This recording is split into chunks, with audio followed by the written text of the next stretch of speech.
것을 수락해 주신 우리 이병태 교수님에 대해서 감사와 격려의 박수로 시작하겠습니다.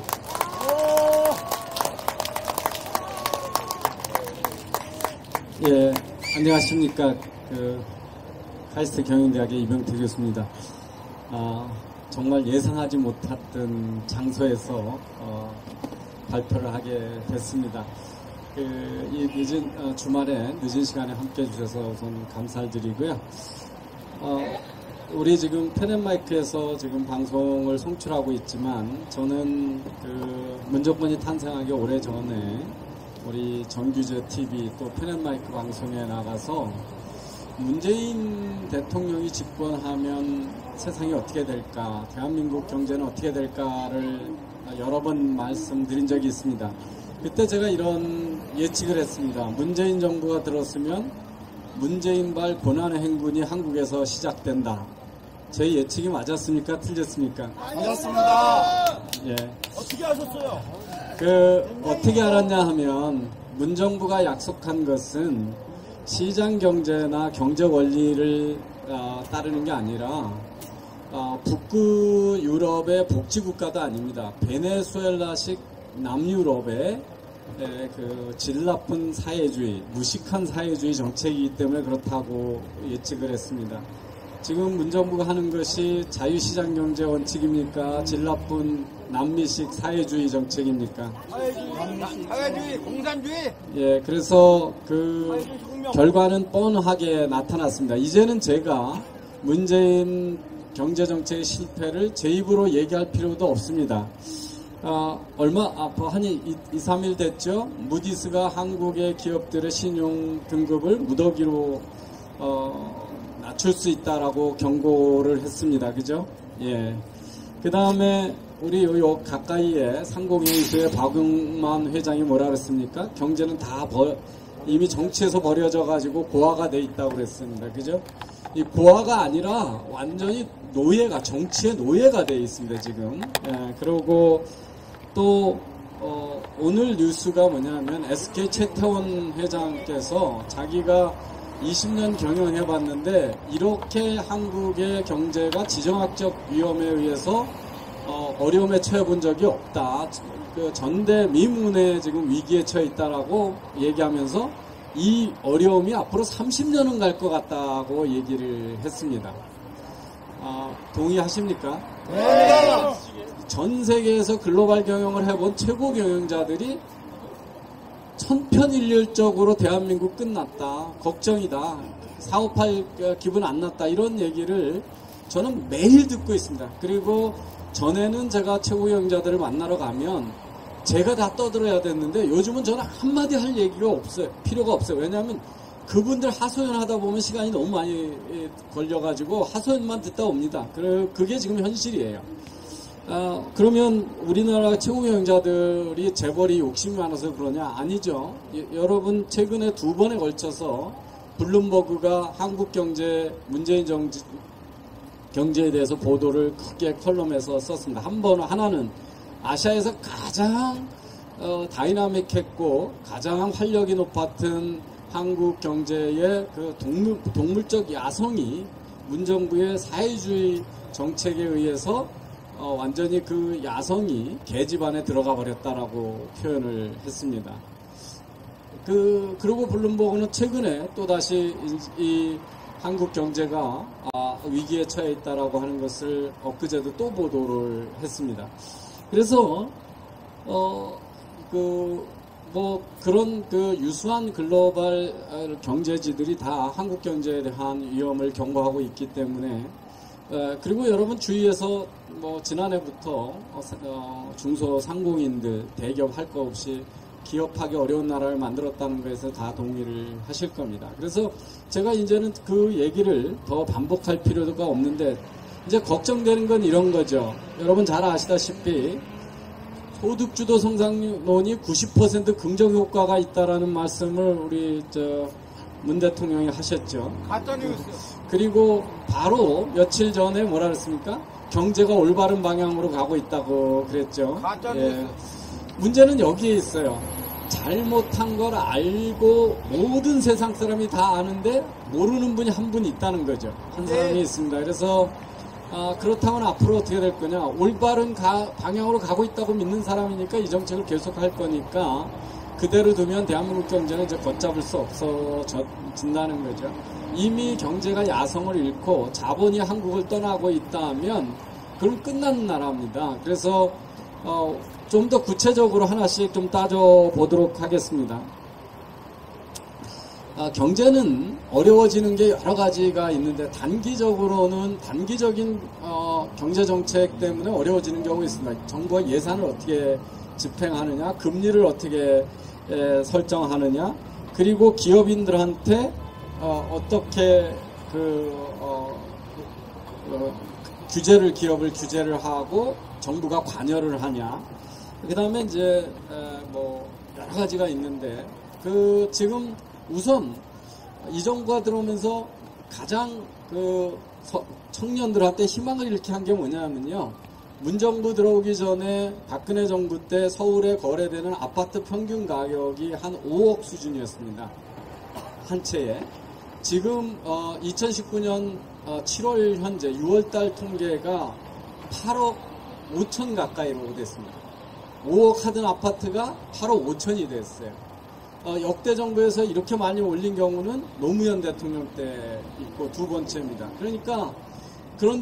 그러면 청년들은 집 살 수 있는 가능성 없어진 거죠. 예, 그리고 대출은 안 해줍니다. 그리고 이사를 다녀야 서민들의 경기가 돌아가거든요. 인테리어도 다시 하고, 가구도 그때 다시 사고, 이삿짐 센터도 하고, 기업들은 금융을 해주게 되고, 하다못해 벽지도 새로 바르고 그런 거죠. 청소도 하고.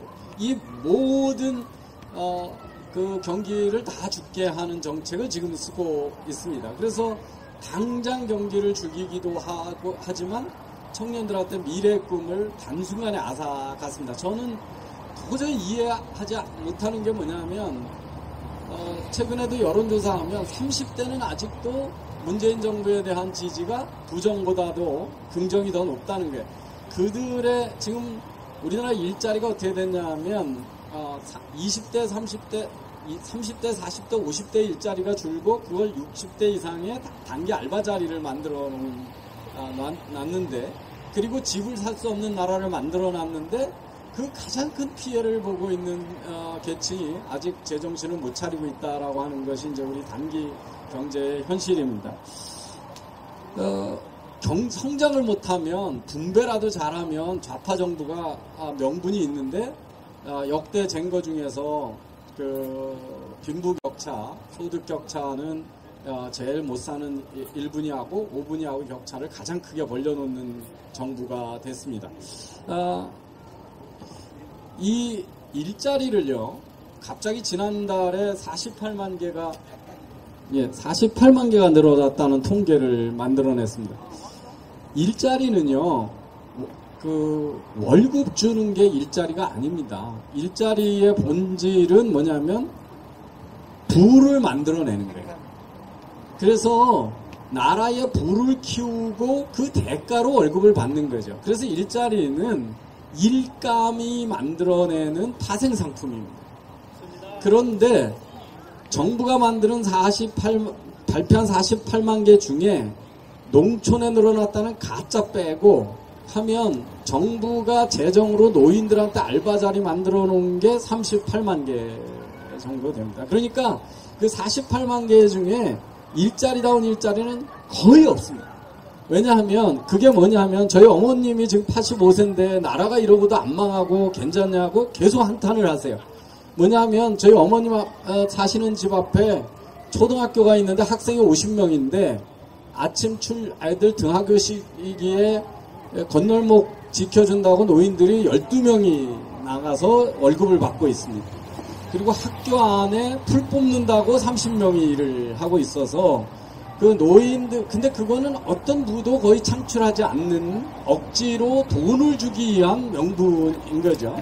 그렇게 해서 만드는 거는 결국은 다른 사람이 낸 세금을 갖다가 이렇게 나눠주는 거기 때문에 부를 만들어주지 않는 일자리는 그건 일자리 아닙니다. 복지일 뿐이죠. 복지를 일자리라고 가짜로 이름만 바꾼 겁니다.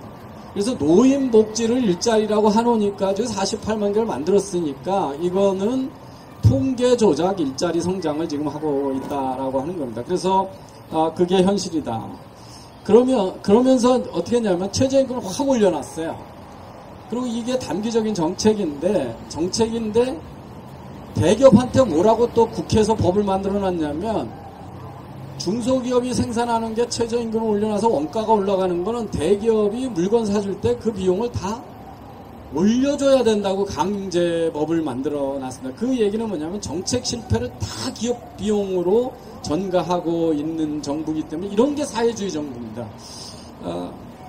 이제 중기적으로 보면 여러분 그 최저임금하고 52시간제는요. 아까 우리 SK의 최 회장님이 앞으로 30년간 어려울 거라고 하는 게 엄살이 아닌 게 생산성은 안 올라갔는데 국민 40% 이상의 최저임금 대상자의 급여는 2년 동안에 주휴수당 포함하면 50%를 올려놓은 겁니다.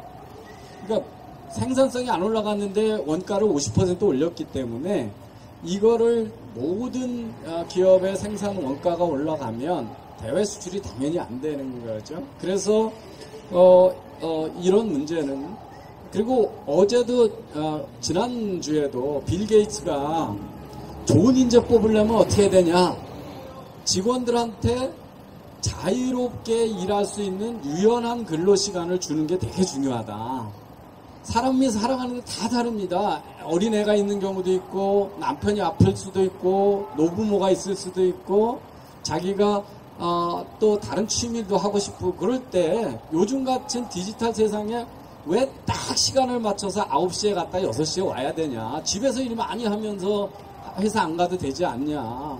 그래서 그렇게 해놓은 기업들이 좋은 인재를 많이 뽑을 수 있다. 그런 얘기를 했습니다. 그런데 우리는 다 지금 그 근로자 중에 20%도 제조업에 종사하지 않고 건설 현장에 종사하지 않는데 아침 9시 가서 6시 가서 8시간 근무를 하라 이렇게 얘기를 하는 겁니다. 그래서 R&D를 하고 연구실에서는 젊은 친구가 신이 나면 10시간도 일해도 되고 필요하면 집에서 애 돌봐가면서 저녁에 하고 싶을 때 하고 요새 학생들 다 카페에 가서 공부하거든요. 그래서 그런데 이런 다른 나라에 없는 획일적인 근로 규제를 해놨기 때문에 이거는 전 세계에서 하는 거에 역행을 한 거거든요. 그래서 이런 것들은 우리나라의 4차 산업혁명에도 맞지 않고 앞으로 30년간 우리 경제를 어렵게 할 거다 하는 게 이제 중기적인 문제입니다. 또 하나 있죠.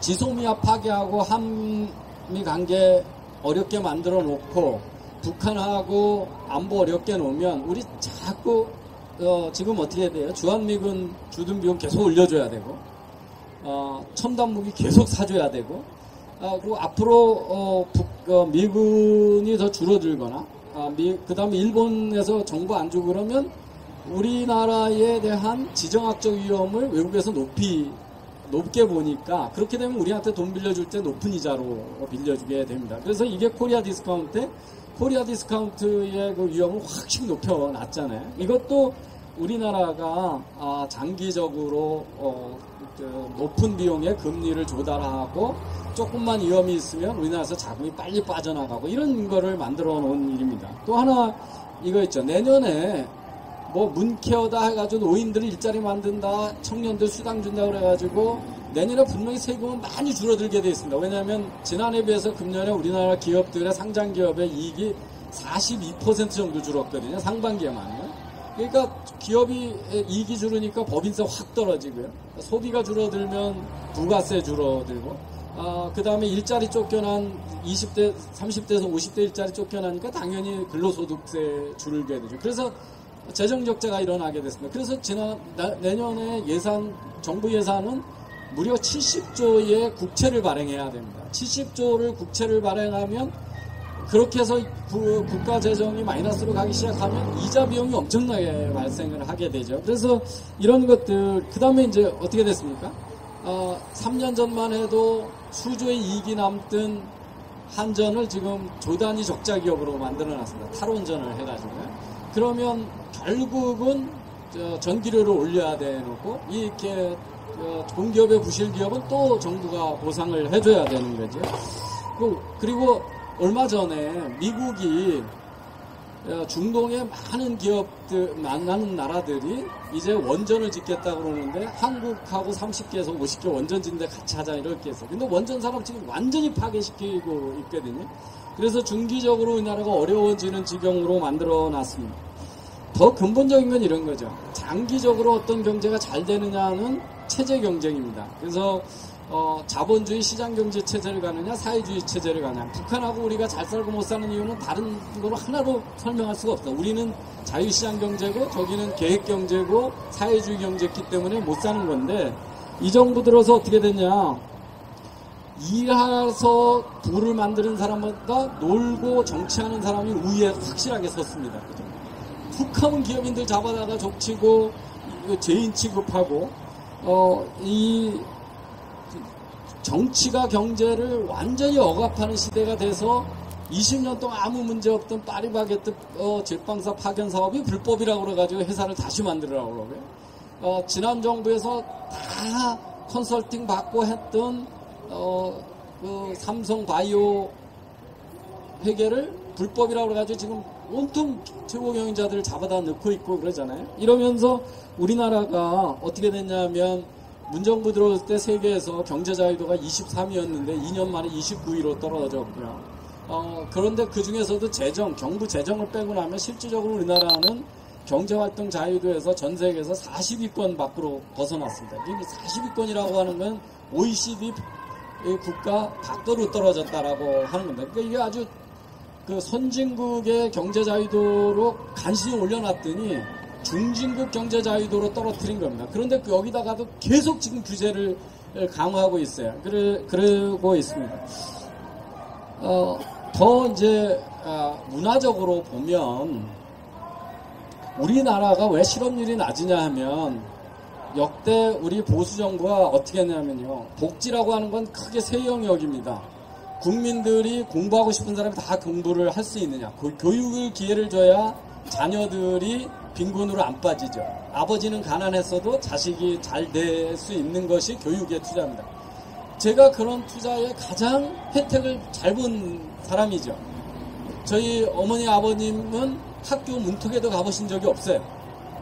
그런데 우리 사회가 경제개발되고 교육에 투자해 줬기 때문에 저는 그 무학의 부모를 뒀지만 미국에서 박사까지 받았고 지금 카이스트 교수를 하고 학장도 했으니까 그것은 저희 부모님이 훌륭한 것도 하지만 대한민국의 여기 계신 선대 그 세대가 또는 그 박정희 대통령 때 이승만 대통령 때 그 역대 정부가 우리나라의 교육 기회를 온 국민한테 주는 정책을 썼기 때문에 가능한 겁니다. 두 번째 복지에서 되게 중요한 게 뭐냐면 아프면 의료 혜택을 얼마나 받을 수 있느냐 하는 겁니다. 근데 전 세계에서 의료 서비스를 가장 쉽게 받는 나라 중에 하나가 대한민국입니다. 그리고 2030년이 되면 전 세계에서 평균 수명이 가장 긴 나라가 대한민국이 될 것으로 예측을 합니다. 전 세계에서 여성의 평균 수명이 90세를 넘어가는 나라로 첫 번째 나라가 대한민국이 2, 3년 내에 됩니다.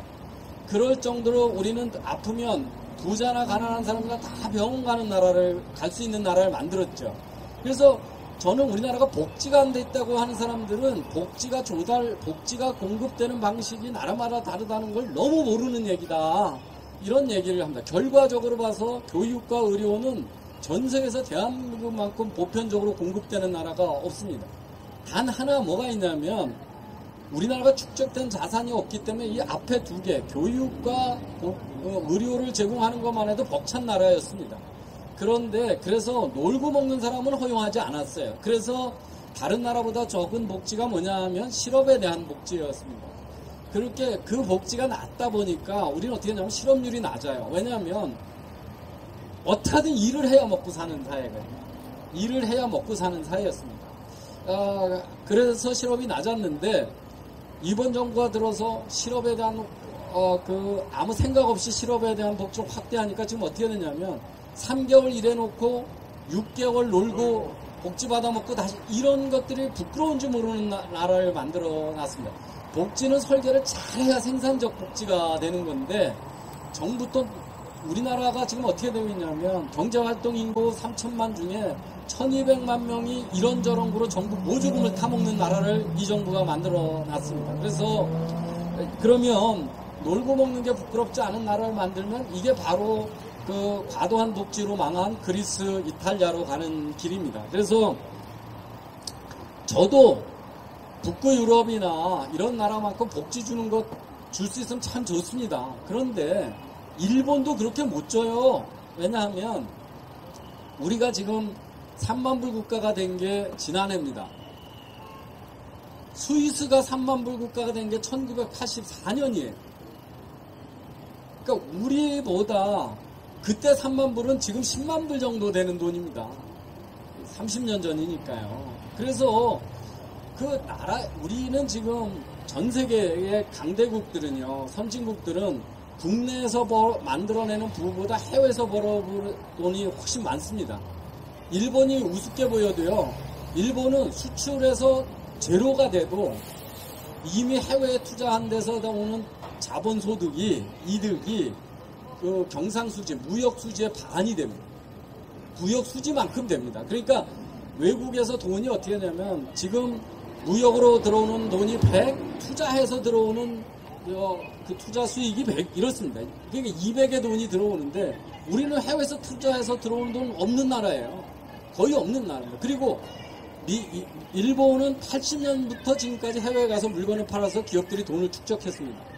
얼마 동안 한 거냐면 40년을 돈을 벌기 시작했습니다. 대한민국 기업이 외국 가서 제대로 돈 벌어온 거는 2010년서부터입니다. 삼성전자가 분기 단위로 몇 조의 수익을 내기 시작한 게 10년도 안 된 얘기입니다. 그리고 그런 기업이 삼성전자, LG전자, 현대자동차 해가지고 10개도 안 되는 나라입니다.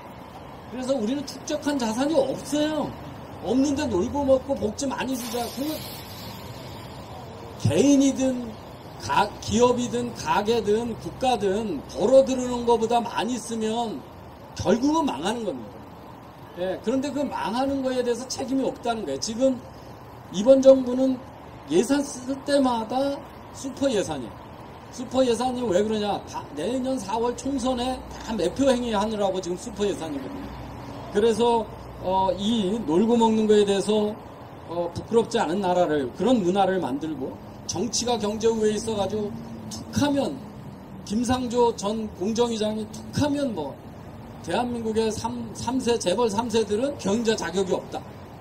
김상조가 어디 가서 껌 한 개 팔아본 적이 있어요? 개새끼.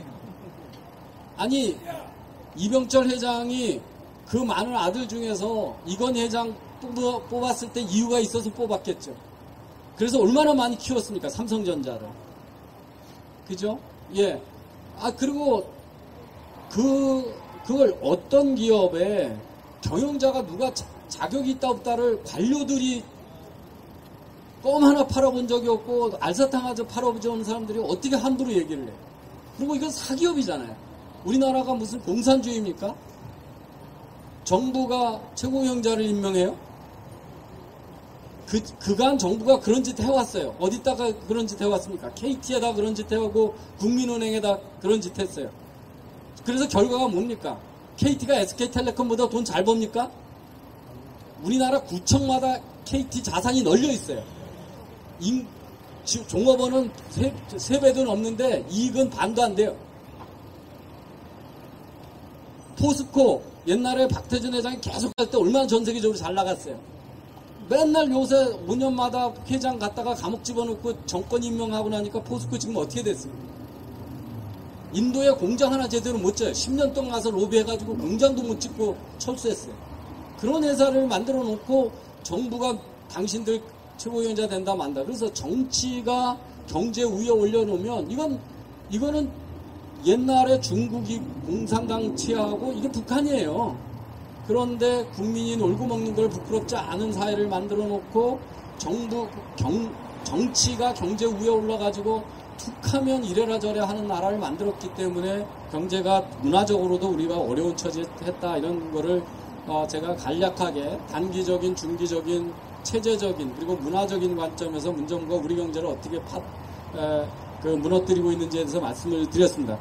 자, 그럼 어떻게 가야 되느냐만 간단하게 말씀드리고 여러분한테 질문의 기회를 드리고 있습니다. 우리가 처한 과제가 뭐냐 하는 거는 글로벌 경쟁력을 어떻게 회복하느냐 하는 문제에 우리는 주목해야 됩니다.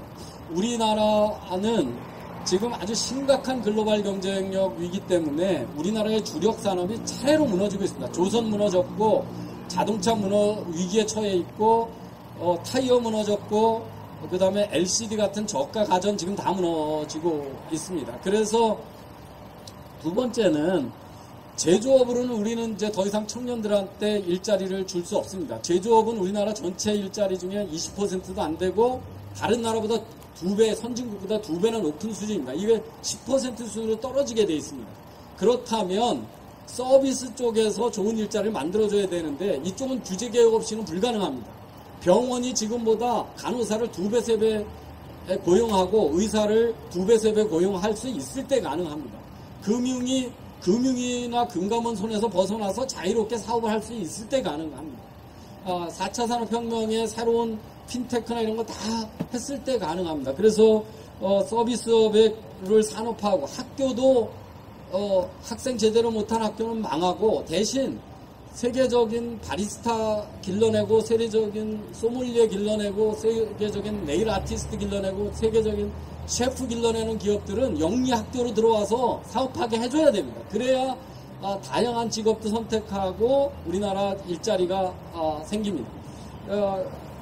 또 더 심각한 문제는 우리나라 인구 감소와 고령화 문제에 대해서 대처를 해야 됩니다. 일본이 잃어버린 30년 된 주된 이유 중에 하나가 저출산 고령화입니다. 우리나라는 일본은 8만 불, 7만 불 소득 수준에서 고령화가 시작됐는데 우리는 3만 불에서 이미 고령화가 시작됐습니다. 우리의 앞으로 잃어버린 30년은 일본보다 1000배는 더 고통스러울 겁니다. 그대로 있으면. 그러려면 이민 정책을 어떻게 할 건지 아니면 지금 일 안 하고 있는 노인과 여성과 청년들을 어떻게 노동력으로 활용할 건지에 대해서 아주 심대한 노동개혁이 없이는 이 문제를 해결할 수가 없습니다. 네 번째 문제는 대도시 집중화에 대한 대처를 해야 됩니다. 대도시가 커져야 경제가 발전합니다. 그래서 지방균형 발전은 거짓말입니다. 청년들은 무조건 대도시에 살아야 경제가 삽니다. 그런데 그러려면 그들한테 주택 문제를 해결해 줘야 됩니다. 주택 문제를 어떻게 해결해 줄까에 대해서 어마어마한 발상의 전환이 이루어져야 됩니다. 대출을 훨씬 쉽게 해줘야 되고 주택 소유 지금 어떤 바보 같은 짓을 하냐면 연립주택 1억 2천만짜리의 지하 반지의 걸 사가지고 있으면 유주택자고 9억짜리 전세 살고 있으면 무주택자라서 9억짜리 전세 살고 있는 사람한테는 주택 청약 우선권을 주고 1억 2천만 원짜리 저가주택에 사는 사람한테는 유주택자라고 저택 청약을 안 주는 이런 나라가 되어 있습니다. 마지막으로는 4차 산업혁명에 대한 준비를 해줘야 된다. 그런데 전 세계에서 요즘은 해외 여행을 가시면요. 그 나라 사람한테 말 안 걸고 어디든지 자유롭게 이동할 수가 있어요. 왜? 구글 지도가 있고 우버가 있기 때문에 그렇습니다. 구글 지도 쓰면 바로 어디 가서 대중교통 타면 되는지 얼마나 되는지 다 나오고요. 우버 부르면 여러분 우리 카카오 택시처럼 와서 끝까지 다 해주잖아요. 이 두 가지가 다 안 되는 유일한 나라가 대한민국입니다. 하도 기득권 세력들의 반발에 의해서 아무것도 못하게 해서 그렇습니다. 어제 뉴스가 뭐냐면요. 아마존이 신입사원을 3만 명을 뽑았어요. 3만 명을요? 그런데 20만 명이 몰려들었다는 거예요. 근데 우리나라 지금 대기업들의 유통회사는 어떻게 되냐면요. 다 지금 감원하고 있어요.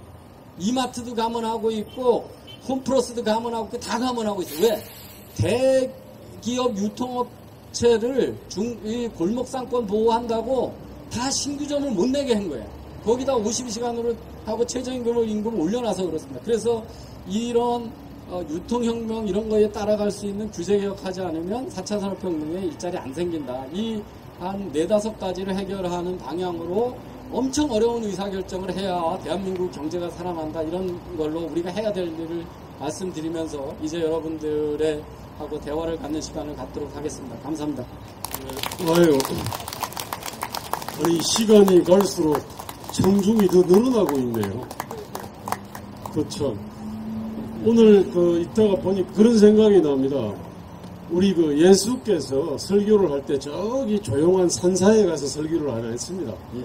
이렇게 사람들이 이렇게 자유롭게 이렇게 오가는 데서 설교를 했고 거기서 이제 오병이어의 어떤 기적을 이렇게 만들었는데 생각해 보니까 그동안 주로 이제 강단이나 어디 회의실 같은 데서 이제 이렇게 말씀을 하셨는데 오늘 그냥 오픈 공간에서 이제 말씀을 갖다가 하시니까 그것도 괜찮네요. 예.